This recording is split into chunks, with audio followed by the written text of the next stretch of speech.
તમારો વૃત્તાંશ આકૃતિ. આપણે અગાઉના વિડીયોમાં ચર્ચા કરી ગયા કે દ્વિમાપી આકૃતિના મુખ્યત્વે બે પ્રકાર છે, વર્તુળ આકૃતિ અને બીજું છે વૃત્તાંશ આકૃતિ. વર્તુળ આકૃતિ જેના માટે આપણે ઉદાહરણ નંબર 30 જોઈ ગયા હતા. આજે આપણે જોવાના છે વૃત્તાંશ આકૃતિ ઉદાહરણ નંબર 31. ખૂબ જ આઈએમપી છે કારણ કે પૂછાયેલું છે.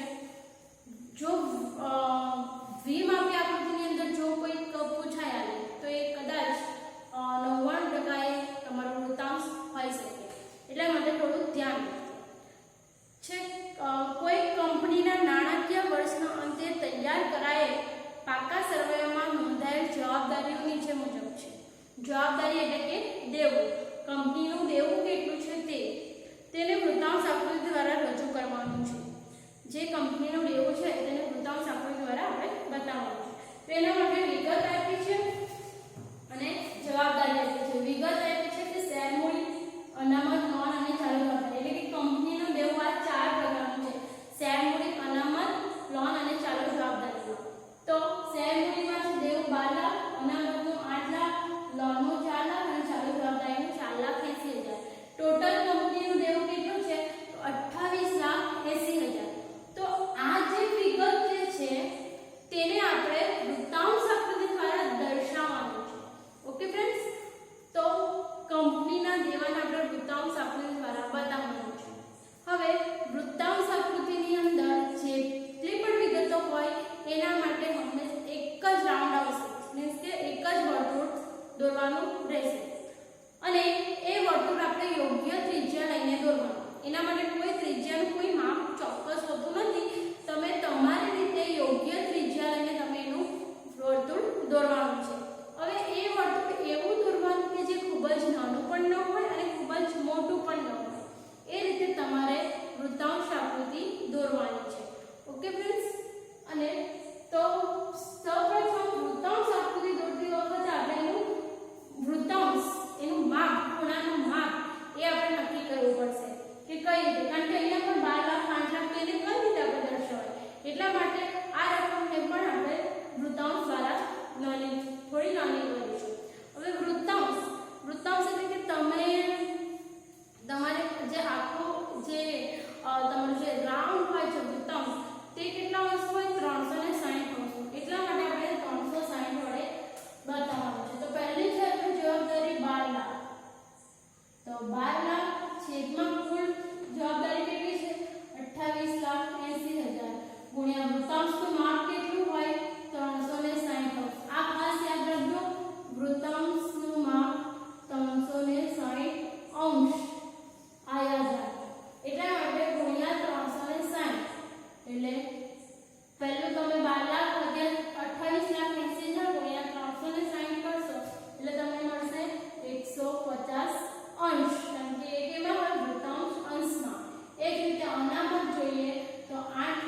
દોરી દેવાનું છે.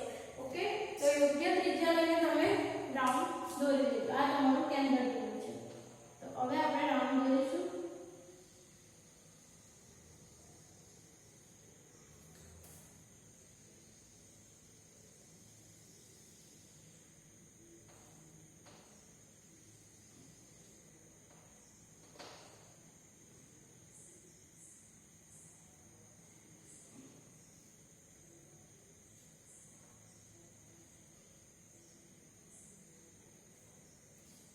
હવે આ તમારું રાઉન્ડ અહીંયા રેડી છે.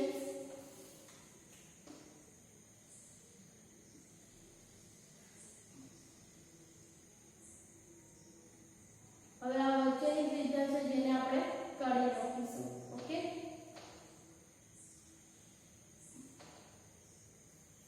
તો આ રીતે તમારું રાઉન્ડ તમારે દોરી દેવાનું છે. અને ત્યાર પછી આપણે હવે શું કરીશું, તો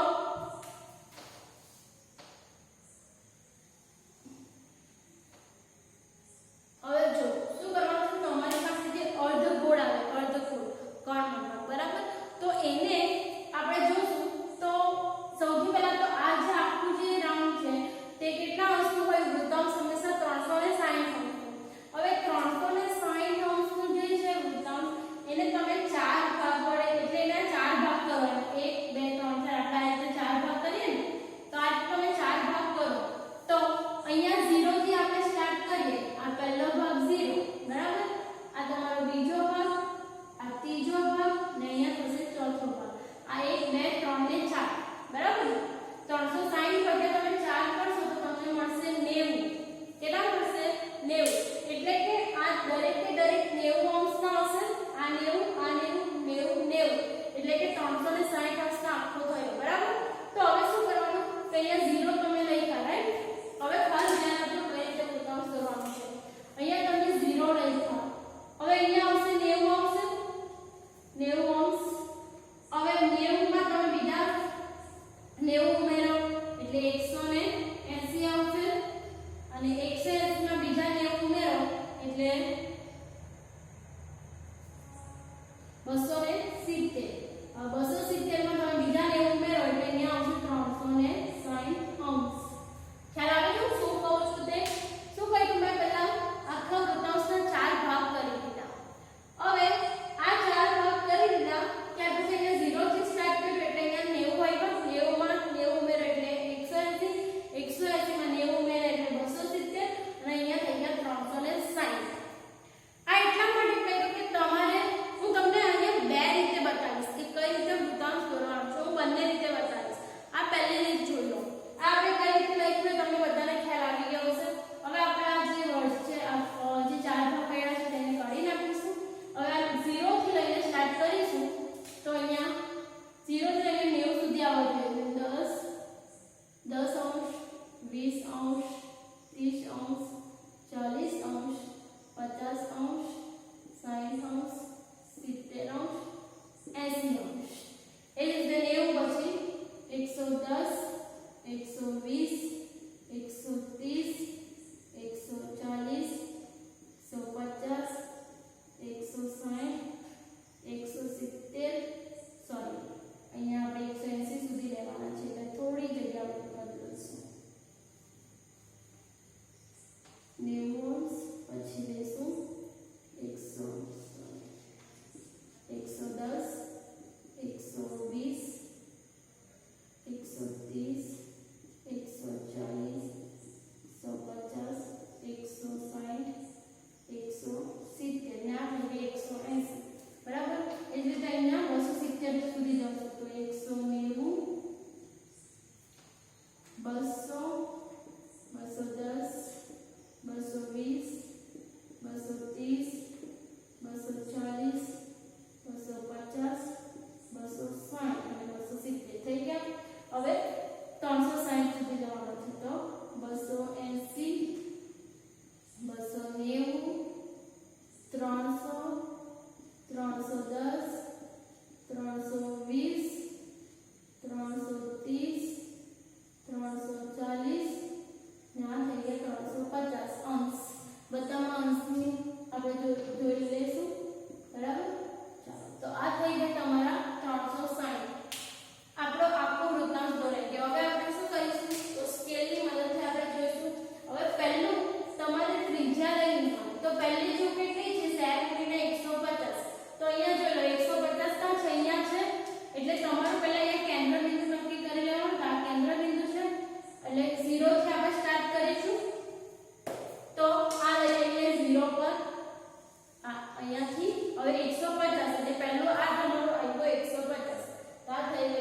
150.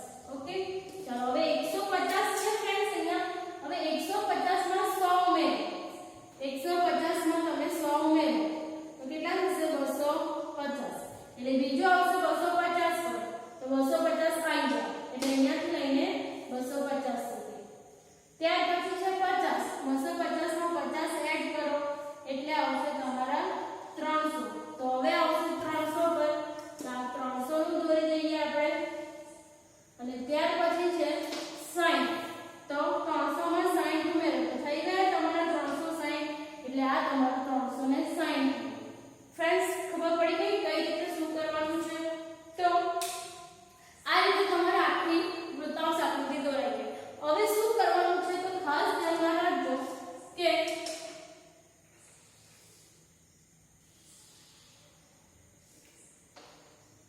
હવે આપણે એને અલગ અલગ આકૃતિ મીન્સ કે અલગ અલગ ચિહ્નો દ્વારા આપણે એને અલગ અલગ દર્શાવવાનું છે કે કયું માપ કોનું છે, બરાબર? તો એ માટે આપણે એને અલગ અલગ ચિહ્નો દ્વારા દર્શાવીશું. તો પહેલું છે શેર મૂડી. આપણે અહીંયાથી સ્ટાર્ટ કરેલો હતો ફ્રેન્ડ્સ. તો શેર મૂડીનું છે 150. તો અહીંયા આપણે શેર મૂડીને હું આપી દઉં છું સ્ટાર.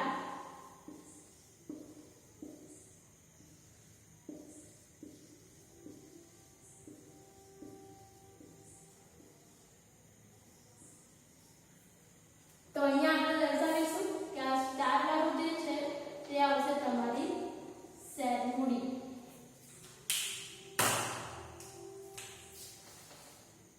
સ્ટાર વાળું જે છે તે આવશે શેર મૂડી. ત્યાર પછી અનામત. અનામત માટે આપણે લઈ લેશું લાઇનિંગ. તો આપણે અહીંયા દર્શાવીશું બોક્સમાં કે આ લાઇનિંગ છે તે તમારું છે અનામત. ઓકે, ત્યાર પછી જે છે તે લોન. અને ત્યાર પછી જે છે તે છે તમારું ચાલુ જવાબદારી. તો લોન માટે આપણે લઈ લેશું રાઉન્ડ. તો અહીંયા આપણે લખી દઈશું રાઉન્ડ. અને ત્યાર પછી છે તમારું ચાલુ જવાબદારી. તો ચાલુ જવાબદારીમાં આપણે લઈ લઈએ આ નિશાન. અહીંયા લઈ લઈશું આ. હવે શું કરવાનું ફ્રેન્ડ્સ? તો વચ્ચે આપણે લખી દઈએ આ જે છે તે શેર મૂડી છે. અહીંયા લખી દઈશું શેર મૂડી. ત્યાર પછી આ અનામત. અહીંયા લખી દઈએ અનામત. ત્યાર પછી લોન. અને ત્યાર પછી ચાલુ જવાબદારી. તો ફ્રેન્ડ્સ, આ થઈ ગઈ તમારી વૃત્તાંશ આકૃતિ. ઓકે, હવે વૃત્તાંશ આકૃતિની અંદર તમારે કઈ મેથડ આપણે જોયું એ તમને ખ્યાલ આવી ગયો. આપણે શું કર્યું? સૌપ્રથમ રિવિઝન જોઈ લઈએ ફરીથી. પહેલા તો યોગ્ય ત્રિજ્યા લઈને તમારે રાઉન્ડ લેવાનું છે. ત્યાર પછી તેને તમારે 4 ભાગમાં ડિવાઈડ કરવાના છે. 4 ભાગમાં ડિવાઈડ કરશો એટલે 0, 90, 180 અને 270 પહેલા દર્શાવી દેવાના છે. ત્યાર પછી તમે એના બધા અંશ 360 સુધી લખી જાઓ. આટલું થઈ ગયા પછી એનું કેન્દ્ર બિંદુ જે તમે નક્કી કર્યું છે ત્યાંથી 90 નું એક લઈ લેવાની ત્રિજ્યા. અને ત્યાર પછી 150 તો 150 પર દોરીશું. હવે 150 માં તમે અનામતમાં 100 એડ કર્યા એટલે 250 આવ્યા. એટલે બીજી તમારે ત્રિજ્યા દોરવાની છે 250. આ 250 માં તમારે લોનના 50 તમે એડ કર્યા એટલે આવ્યા 300.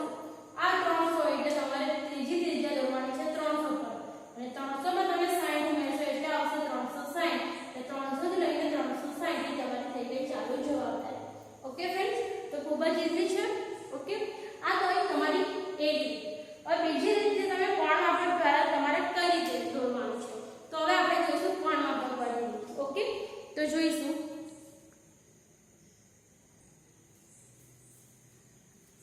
ફ્રેન્ડ્સ, હવે આપણે જોઈશું બીજી રીત. કઈ રીતે તમે દોરી શકો. પહેલી રીત આપણે જોઈ ગયા કે પહેલા વૃત્તાંશના 4 ભાગ કરીને આપણે કઈ રીતે દોરવાનું છે. બીજી તમે કોણ માપક દ્વારા છે તમારું અર્ધવર્તુળ. આ રીતે તમારું અર્ધવર્તુળ હશે, બરાબર? આ તમારું હશે અર્ધવર્તુળ, બરાબર? તો આ અર્ધવર્તુળનો ઉપયોગ કરીને પહેલા તો યોગ્ય માપની તમારે ત્રિજ્યા લઈ લેવાની છે. અને ત્યાર પછી એનું તમારે રાઉન્ડ દોરીશું આપણે. તો આ મેં દોરી દીધું છે અહીંયા રાઉન્ડ.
ઓકે, તો તમારે અહીંયા કેન્દ્ર બિંદુ પર મૂકવાનું છે, આખું વૃત્તાંશ લેવાનું છે.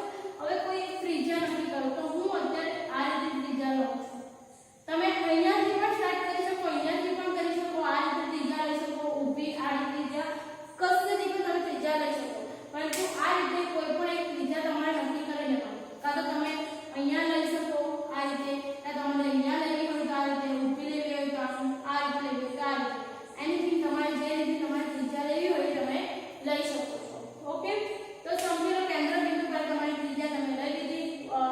ત્યાર પછી કરવાનું છે 150. તો તમે જોશો હવે મેં અત્યારે અહીંયાથી આ રીતે લીધું છે, અહીંયાથી 150. તો 0 થી લઈને 150, તો અહીંયા 30 40 50 60 એમ કરીને 150 એટલે લગભગ અહીંયા સુધીનું આવે. હવે અહીંયા પણ પહેલા એના 4 ભાગ આપણે કરીએ તો અહીંયા 0 થશે, અહીંયા 90 આવે, અહીંયા 90 આવશે, અહીંયા આવશે 180, આપણે અત્યારે જોયું અને અહીંયા આવશે 270. બરાબર.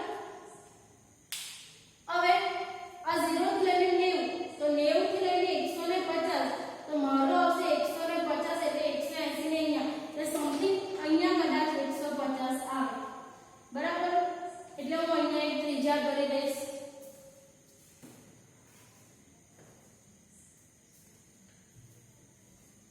ઓકે, તો અહીંયા હું એક ત્રિજ્યા દોરી દઈશ. આ થઈ મારી 150. ત્યાર પછી આવે છે 100. હવે શું કરવાનું કે તમારું જે કોણ માપક આવશે તે તમારે અહીંયા ફેરવી દેવાનું રહેશે. એટલે હવે તમારું કોણ માપક એમ થઈ જશે. પહેલા તમારું કોણ માપક હતું આ રીતનું. બરાબર. હવે તમારે અહીંયા કોણ માપક ફેરવી દેવાનું છે. એટલે અહીંયાથી ત્રિજ્યા તમારું જે બિંદુ આવશે, આ વચ્ચેનું જે બિંદુ આવશે તે તમારું અહીંયા આવશે. એટલે તમારું કોણ માપક હવે લગભગ આ રીતનું થઈ જશે. બરાબર.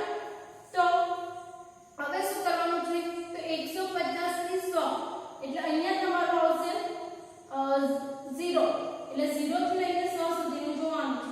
તો 100 સુધીનું તમે સમથિંગ માપો તો આશરે તમારું 100 એટલે કે લગભગ 180 150 60 70 એટલે સમથિંગ તમારું અહીંયા સુધી આવશે. બરાબર. 100 આ થઈ ગયું તમારું 100. ત્યાર પછી તમારું કોણ માપક હવે થઈ જશે કંઈક હવે તમારે અહીંયા કોણ માપક મૂકવાનું છે એટલે તમારું કોણ માપક હવે આ રીતનું થઈ જશે. બરાબર. એટલે અહીંયા કોણ માપક તમે મૂકશો તો તમે અહીંયાથી લઈને તમારે લેવાના છે 50 સુધી. તો આ થઈ ગયું તમારું 50. અને ત્યાર પછી તમારે લેવાના છે તમારું કોણ માપક હવે થઈ જશે આ રીતનું. ત્યાર પછી તમારે લેવાના છે 60 એટલે તમારું થઈ જશે આ 60. ઓકે, તો આ રીતનું તમારે દોરવાનું છે. કોણ માપકને તમારે આ રીતે ફેરવતા જવાના છે. જે રીતે તમારી ત્રિજ્યા આવશે એ પ્રમાણે તમારે ફેરવતા જવાના છે. એટલે આ રીતે તમે ફેરવતા જશો એટલે તમારા આ રીતે અલગ અલગ ભાગ બનતા જશે. હવે શું કરીશું આપણે તો એને અલગ અલગ ભાગ દ્વારા એને આપણે દર્શાવી દઈએ. તો અલગ અલગ ભાગ દ્વારા આપણે દર્શાવીશું. તો પહેલું જે આપણું આવશે તે શેર મૂડી. એટલે આ જે છે શેર મૂડી એને હું સ્ટાર વડે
ઓકે ફ્રેન્ડ્સ, તો આ બંને રીત મેં તમને બતાવી દીધી છે. તમને જે પણ સારી લાગે એ અમારે દોરવાનું છે. Okay, by.